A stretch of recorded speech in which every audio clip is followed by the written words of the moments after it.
How are you? It's Oliver Fernandez, and that's the Imperfect Entrepreneur again. And today I have the creator of Cardone Ventures. He's partnered with Grant Cardone, and I've invested over $100,000 in Cardone Ventures because of this fearless leader, Brandon Dawson. So Brandon, hey, how are you, buddy? Doing good, brother. I'm doing really good. So one of the major reasons why I was originally attracted to you is because of your vision. Your vision was you talked about how you sold your previous company for $150 million. Then you also talked about your vision of getting other companies to partner together. And when I say other companies, I mean, you mentioned 45% of the GDP, which is the GDP in general is $20 trillion. And 45% of that GDP is made up of construction companies, real estate, and then small medical. And that is only represented as 6% in the stock market. And that opportunity there specifically for construction companies is what excited me. Can you talk through that opportunity a little bit further? Sure. I mean, it's no surprise to the business owner who's worked very hard in the construction space, even if it's in the trade space, being electricians, plumbers, HVAC, lighting, whatever space you're in, concrete, or general construction.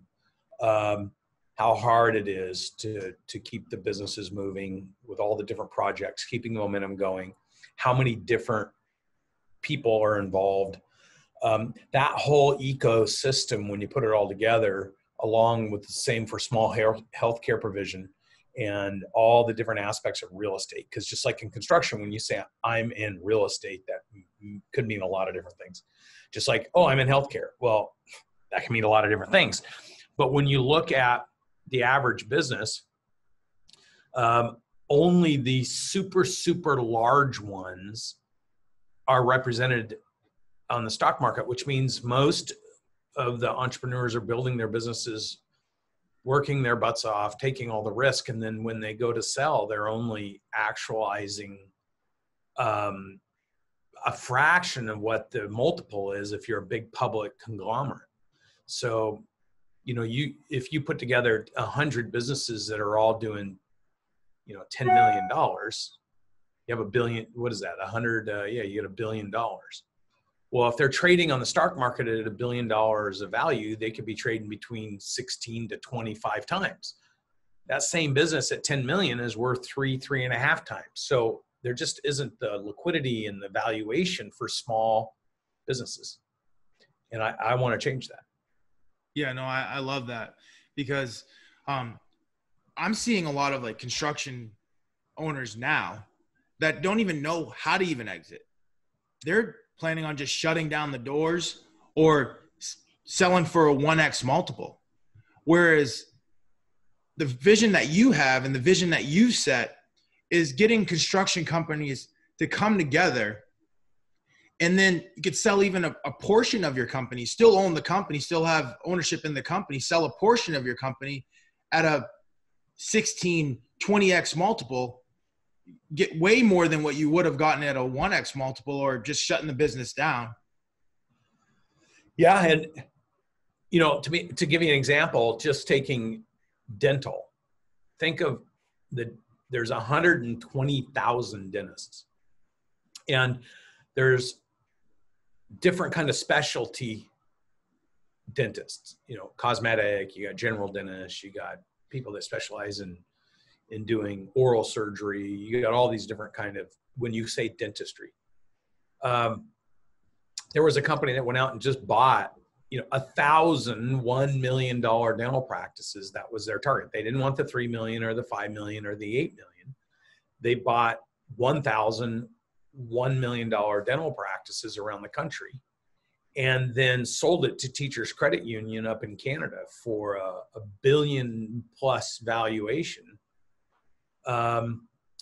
And they valued all those $1 million practices at 2 or 3 times EBITDA. And so, but then they sold the whole thing on, a massive valuation. So that's what traditional roll-ups do. And they've been going on for 20 or 30 or 40 or 50 years.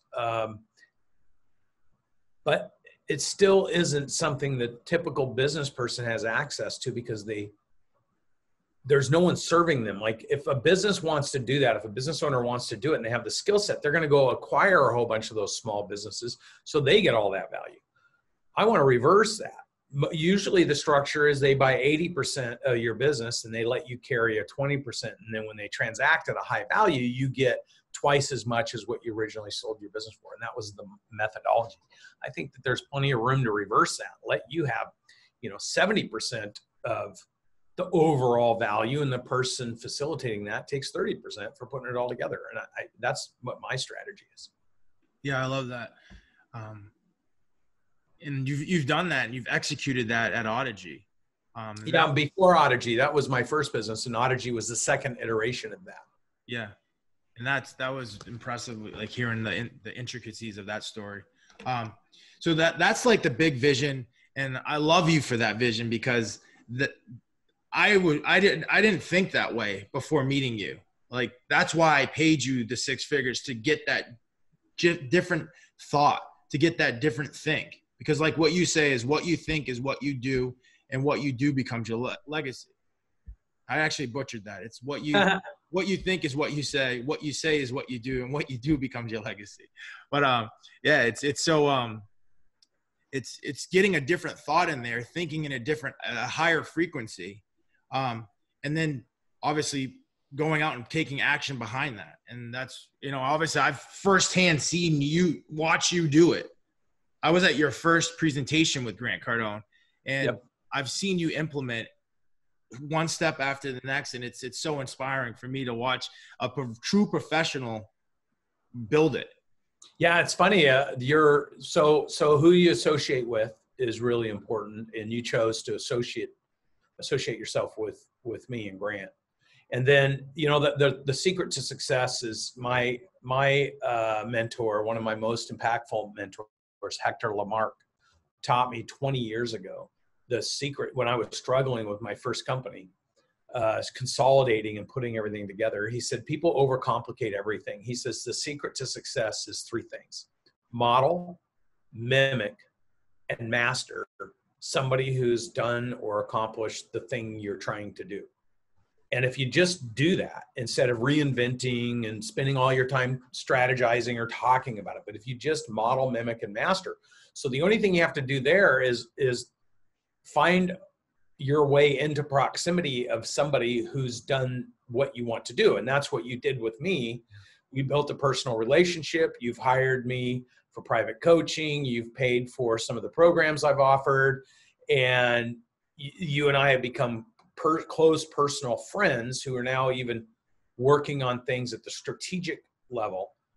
And I think all that started with your choice to be in my proximity and learn from me. And then that afforded us an opportunity to build a relationship. And here you go. And you watched me do exactly that with Grant, because you were at the first meeting that Grant said, hey, come in and talk to everybody. If there's a demand for what you do and people want to work with you, I'll partner with you. And now we've been partners for, 15, 16 months, and we have a massively huge business now. Yeah. No. And for me personally, I've only seen a leader go out and go get business. And then once they've gotten the business, they would almost fall back and start executing on the business. So when I watched you go out and get business, I then saw you didn't fall back and go start executing specifically on the granular details. You talked about the granular details and were involved in granular details from a high picture, but you built a team behind you. And that was so inspirational for me, watching you do that and put people around you. Because I've never seen that done before. I've always seen the person go out there and get it and then execute. So that was one of the huge things that I took away from you. And then the second thing that I took away from you, going down the granular details, is segmenting my customer base. And that has already been monumental for McKinsey. Like we were just on the East Coast. And after meeting with you and understanding that, we're now on the West Coast. We just landed a $3 million job in Whidbey Island, which is Washington State. We're working with the Navy in Reno, Nevada. because we found out the Navy was our customer that we need to focus on. Well, if you think about it, Oliver, what I had you do is go through the drill of identifying those customers that made you feel like, wow, if every one of my customers could be like that. Then I had you go through a process of identifying how did you attract them into your universe? Yeah. What did you say? What did you do? How did you meet them? How did you move them through the process?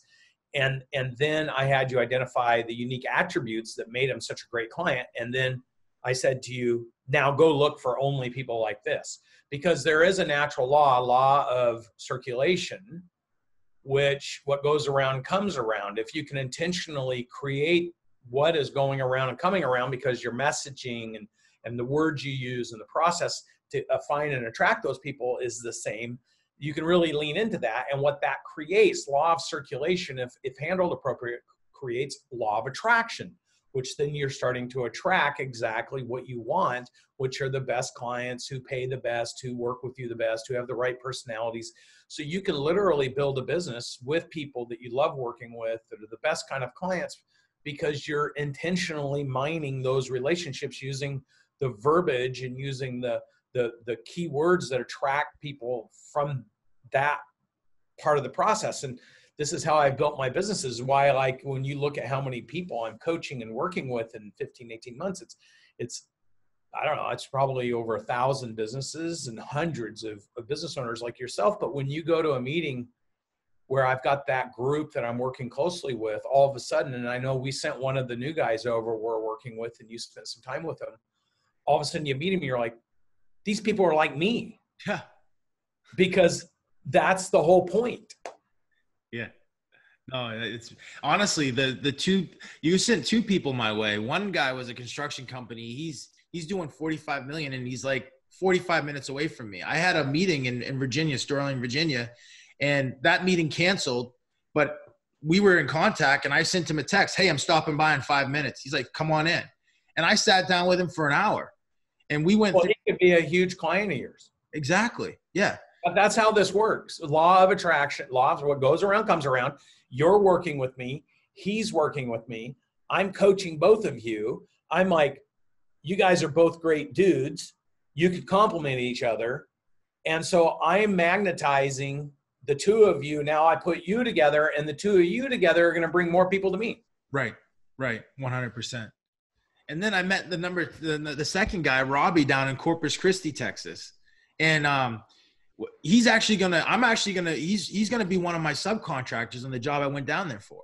So it's just, but I'm working with great people, stand-up people that are going to do what they say they're going to do, and then I'm providing opportunity for him and he's providing opportunity for me.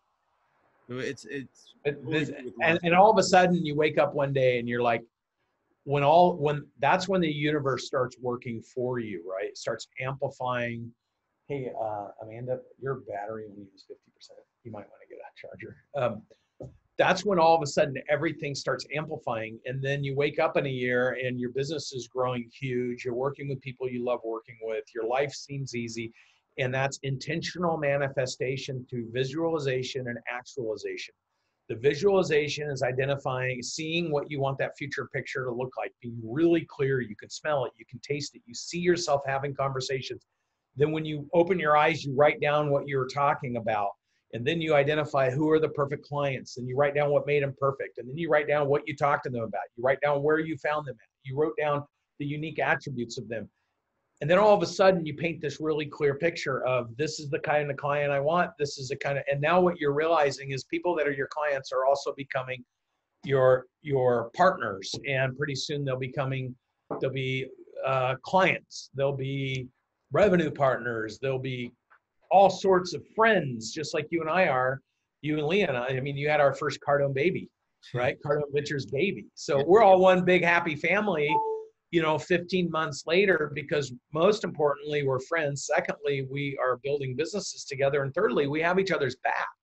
When you can have that kind of relationship, not only with people you're close to, but people you work with, then work no longer is work. It's just integrated into your overall being of what you want to accomplish in your life.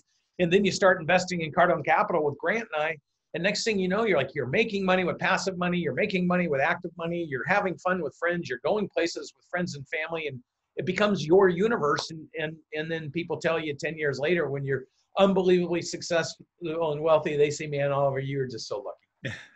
Yeah. Yeah. Yeah. A lot of overnight success, right? Just, they don't see the hard work, the late nights, the constantly you make. That's right. Because it's for that to work, you have to opt in with the same commitment that you get out. You can't put your toe in and pull it out and be half in, half out and be shifty and shady and just want and be, complaining. I had a guy that was up at 360, signed up for platforming this last week in Miami. And in his role playing, he was taking shots at my team about the things that they didn't do right to inspire him as an example of issues he has with his teams. And so I said, I just want to make sure that role play is making sense, because you're basically taking shots at everybody that you said you need to help you build your business, and you're trying to point out flaws that they have. So maybe the reason you've never built a business, and maybe the reason you don't have a team, is because you're spending all your energy trying to prove that you're brighter and more right than the people around you, because you're picking my team apart. And I know for a fact I could bring any team member up here and they're going to devastate you in the role play. right. So what in the big picture, transactional, transitional, transformative, if you want to surround yourself with great people, you have to start treating people nicely and treating them like they're great. Like, you can't sit and knock them and tell them they're dumbasses and then say, but I'm dependent on you, right? Like, Right. Afterwards, he apologized to everybody and said that he thinks that's why he's never built his business. He's run all the good people off by nitpicking them to death. Totally agree with that. I mean, that's something I've taken from you, is stop talking about what you don't want and start talking about what you do want. Put energy in what you do want. I mean, that alone has been worth everything I've invested in Cardone Ventures, because now I'm actually able to attract people in my life because I'm talking about what I do want. Instead of beating everybody down and telling everybody what they're doing wrong, I'm talking about what we're doing right. And it's attracting them to continue to do more of what we're doing right, and giving them energy to continue to do more of what we are doing right. Yeah, because if you think about it, there's plenty of people in people's lives that will poke them and tell them everything they've done wrong. And most people feel like they're doing a lot of things wrong already.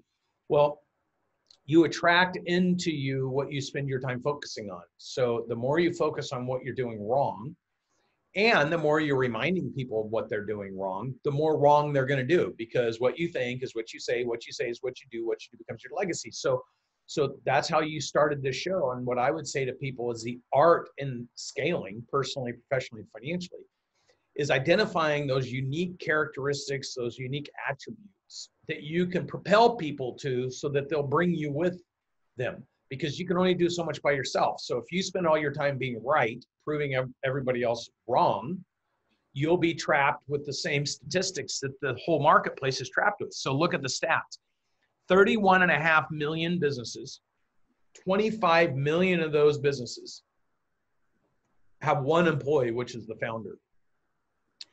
5.5 million of those businesses have between 2 and 15 employees. And then after that, 600,000 plus have over 15 employees. So you already know that the number one reason businesses struggle is they can't hire people. In fact, the top 3 reasons that 2/3 of all those 31 million businesses fail in 5 years is there's no demand for their product. They can't hire good people. There's no good people to hire. And they don't have access to the financial resources to succeed. Now, Grant Cardone would tell you that the reason all businesses fail is they can't sell. I would apply the fact that they can't sell to all 3 of those categories. So let's fact check this. What kind of moron would start a product or services that nobody had any demand for? I mean, you can't blame that on anybody but yourself. You couldn't create the demand, which means you couldn't sell it. Right.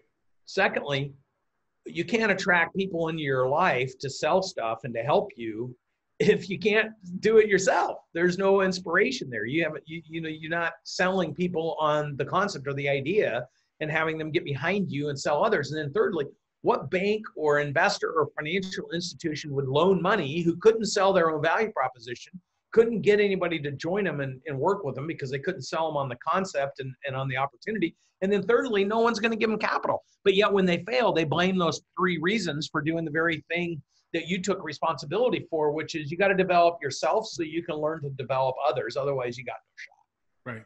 Right. Yeah, and it totally starts with me.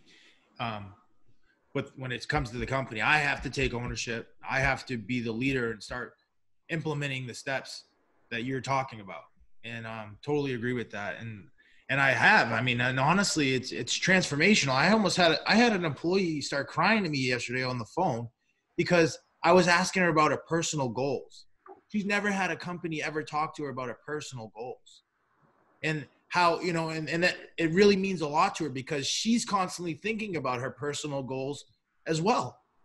So, yeah, I mean, being transformational with your employees has been huge for McKenzie. Well, then what happens is now you go from being the boss to being the coach and mentor because people realize it. So here's the exchange that most business owners don't understand, which is why 25 out of 31 million businesses have one person, right? The exchange,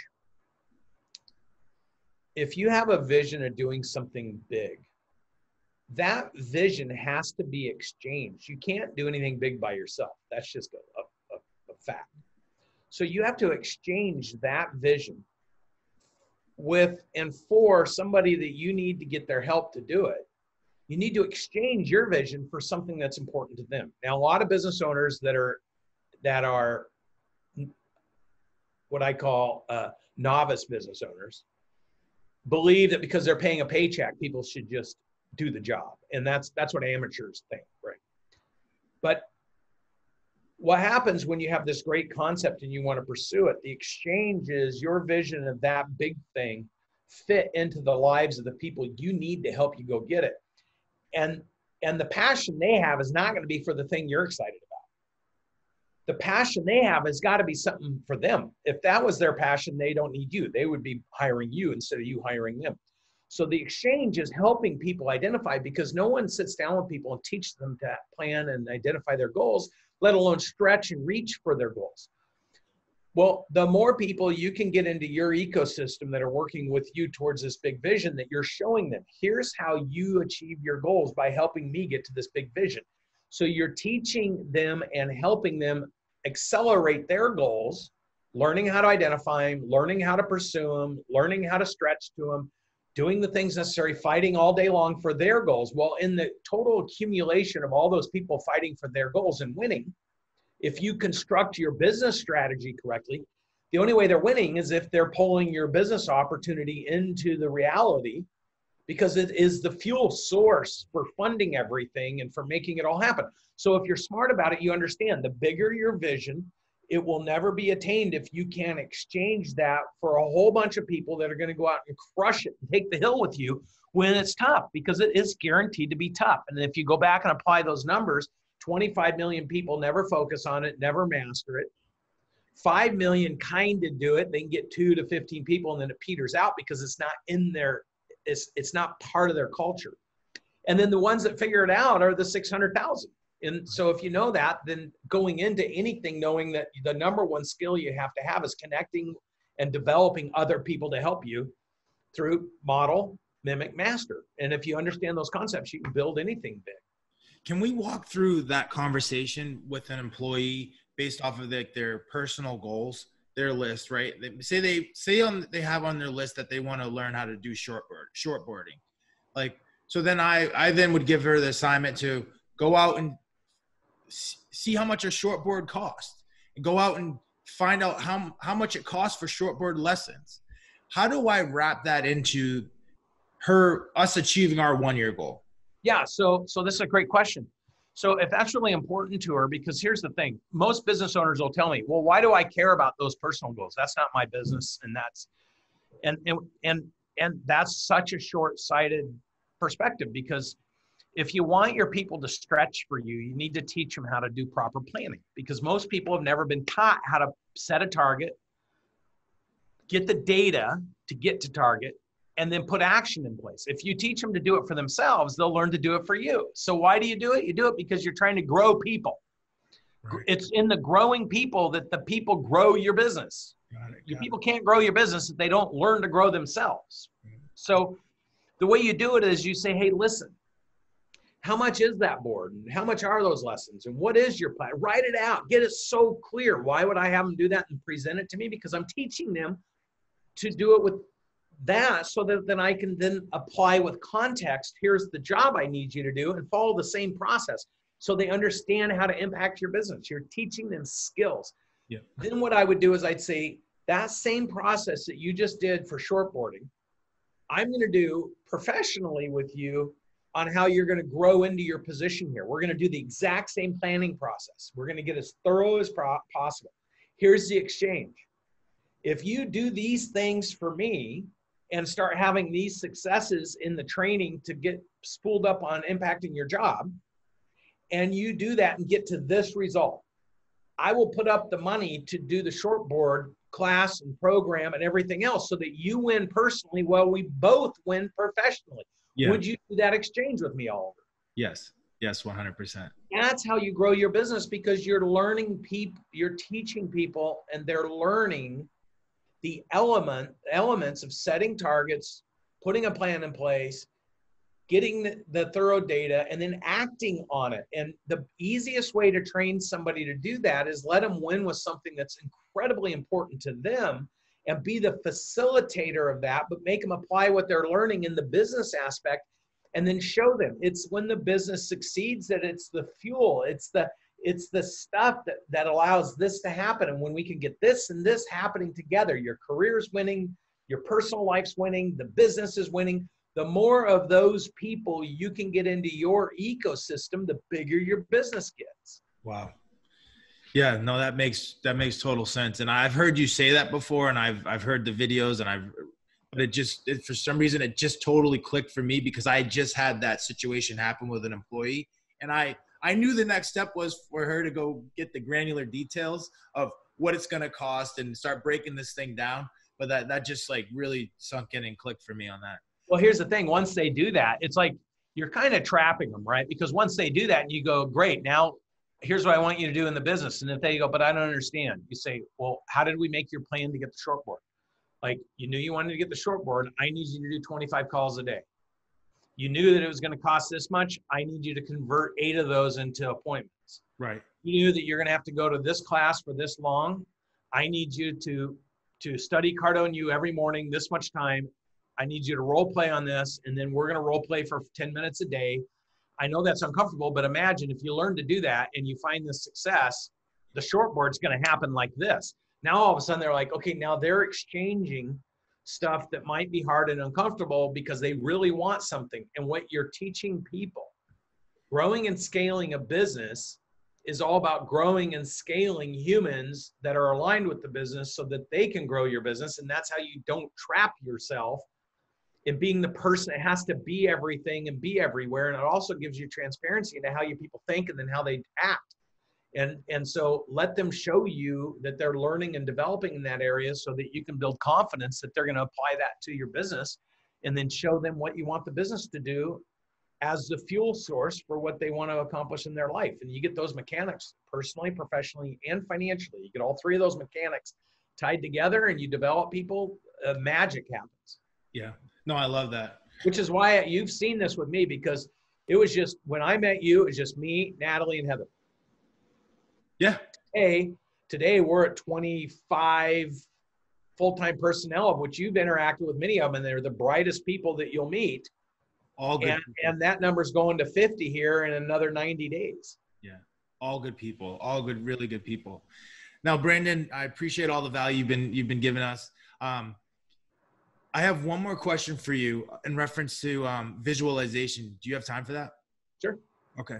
So I've heard you talk about visualizations since we've met, and I've been implementing visualization, but just over the last 2 weeks has it really started to sink in for me. So I was thinking also about, people do what they feel like doing. And you always say when you visualize it, you have to feel it. So when you say visualization, are you saying visualization to feel it inside of yourself so that you get you start conditioning your body and get conditioning your feelings to actually be able to go into that position or be able to execute on at that level you need to execute on? Yeah. So let's use professional athletes do this. Let's use your shortboard person. Right? You lay back and shortboard, is that like a skateboard? I don't even know. It's a surfboard, but I guess it's not as long. It's shorter. So imagine, is it for oceans? Yeah, oceans. Yes. Okay. Yep.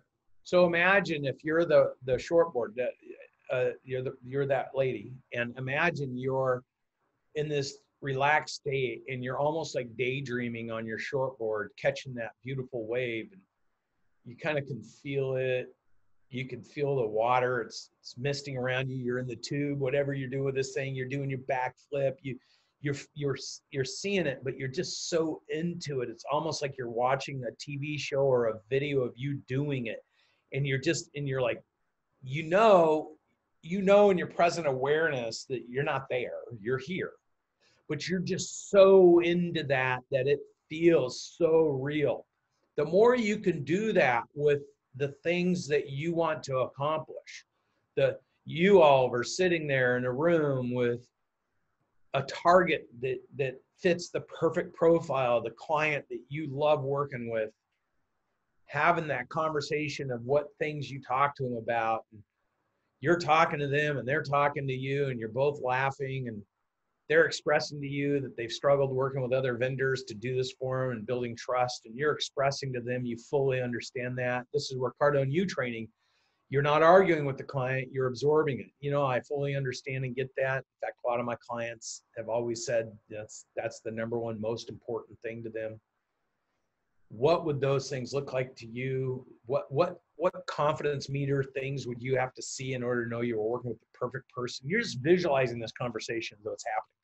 They're responding back to you. All of a sudden you wake up and you're like, there's 3 things that person said to you that's in your deep subconscious that is what those perfect clients said to you, but you forgot that. So you get your paper out and you write it down.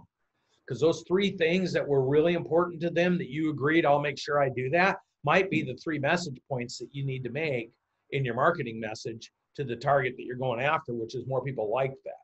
So the more you can capture those nuances, the more you engage in that conversation in your mind, responding and asking good questions. So it's almost like it's happening in real time, and you just meditate on that. Meditate's not the right word. You just sit on it. You just digest it. You just whatever.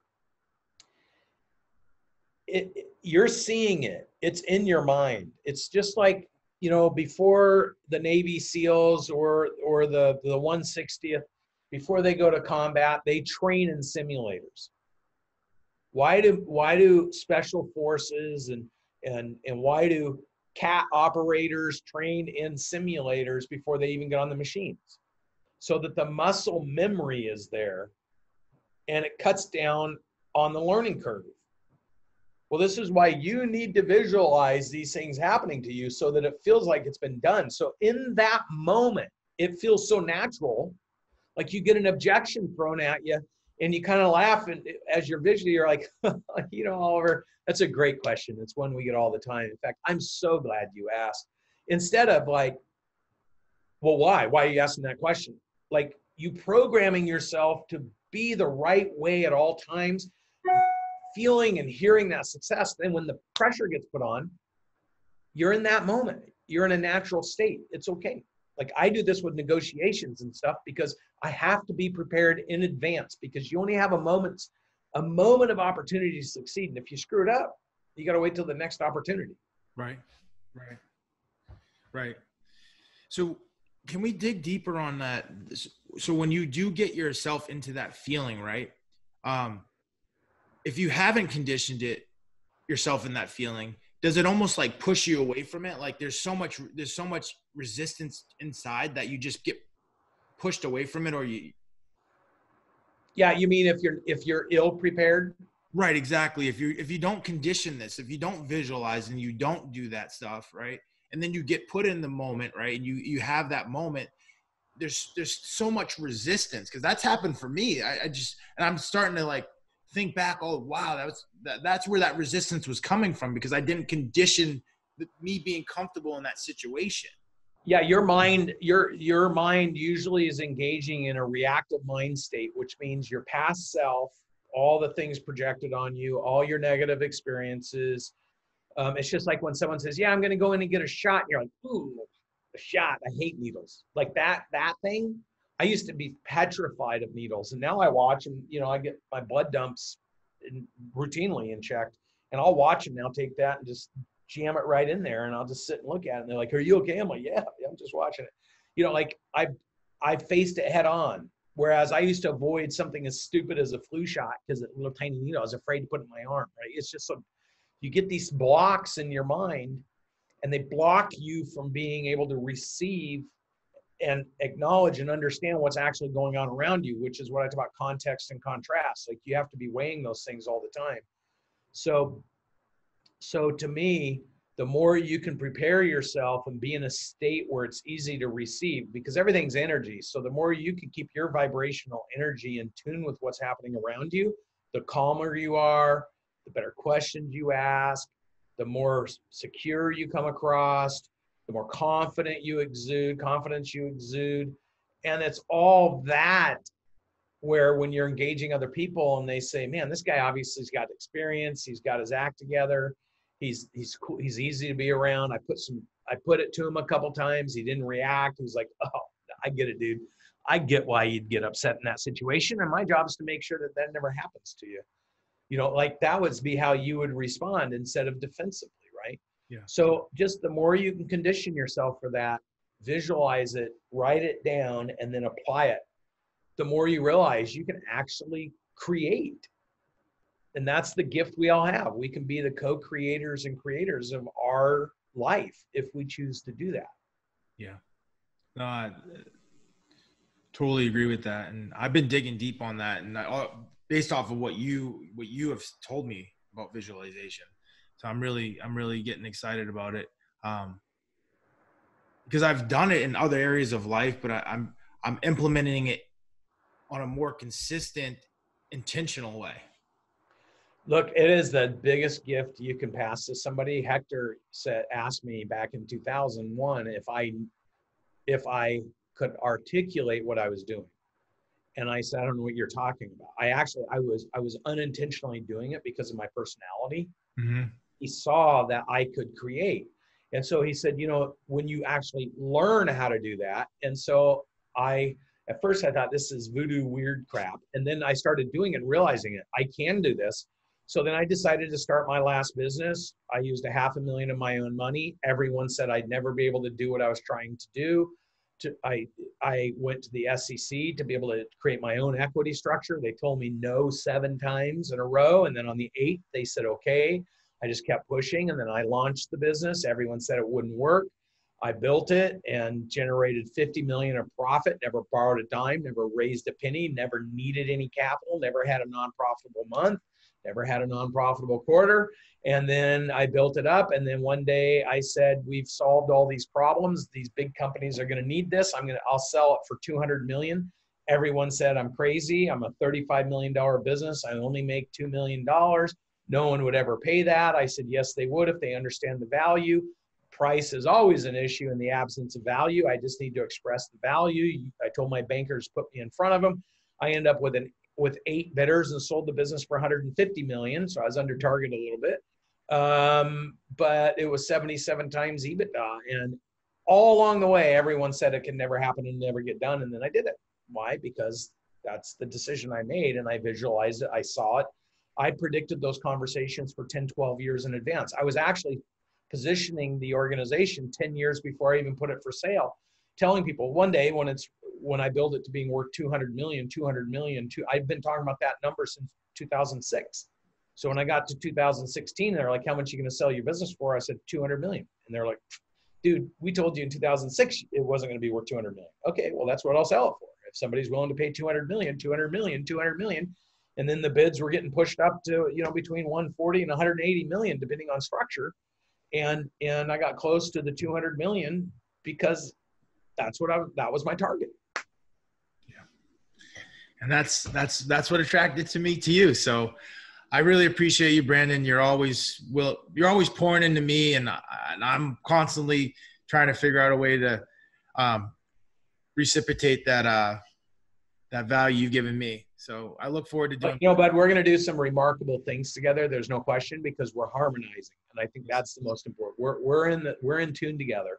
Yeah. I'll continue to put opportunities for you in front of you. You're continuing to put people in front of me, and we'll complement each other's life, you and Leah, and we'll be friends first. We'll be trusted advisors second. We'll be financial money makers together third. And then most importantly, we'll just be there for each other. And I think that's what was missing in a lot of people's lives. And I think you realize that's what we have. So it makes the work we do feel less like work and more like friends and family. And that's the people I want to be surrounded with, because I work 24/7. So if I can't work and be friends and family with the people I'm working with, I'm out of balance in my life. And that is work-life balance, not how many hours that can I mitigate working so that I can go do something in my personal life. That's what small thinking does. Yeah. I mean, I think you epitomize this, right? This is what I'm going to say right now. So what most people will do is they love money and use people.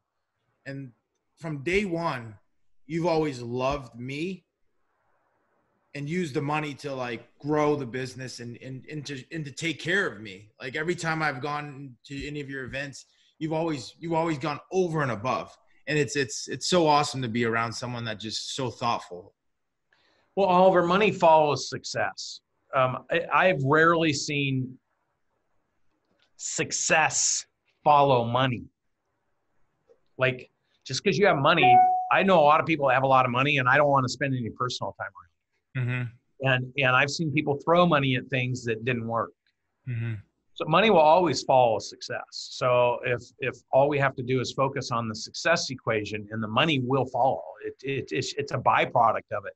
But if you're doing things only for money, that means you're thinking transactionally. And I've never seen anything phenomenal in value built that's purely transactional. It's just too costly. And I'm at a place in life where I don't want to have transactional relationships. Now, I'll work with people. I'll work like this person that was being problematic at the last deal. I said, hey, man, listen, it's really simple. To the extent that people want to help you and want to work with you and want to be around you and want to take those calls in the evenings when you're scared you don't have money in the bank account, or, spend an extra hour redoing something for you because they want it perfect for you, that's your job, to make people want to do that for you. Money will not force people to do that for you. So the art in life is not about trying to cram down on people. It's about trying to pull people up and then having them care to take care of what they need to take care of for you. And the more you can master that, the easier everyone's life will be. Yeah. I look forward to continuing to grow into that person. I'm working so hard at it, and it's so life-changing for me, to be able to let go of those things and put more energy on where I want to go. And it's you've changed my life, man. I really appreciate you so much. I love both you and Natalie. And we love you and Leah. Yeah. And baby Cardo Ventures. Yes, sir. Thank you. I really appreciate it. Awesome, brother. Yeah, thank you. Hey there, I hope you enjoyed the video. If you did, please click subscribe down below and give me a thumbs up. You can reach out to me on Instagram or Facebook at Oliver Fernandez 3. I have new videos just like this one dropping every week. So drop a comment down below and let me know what you want to hear next. Until then, keep growing and keep learning. Just do it.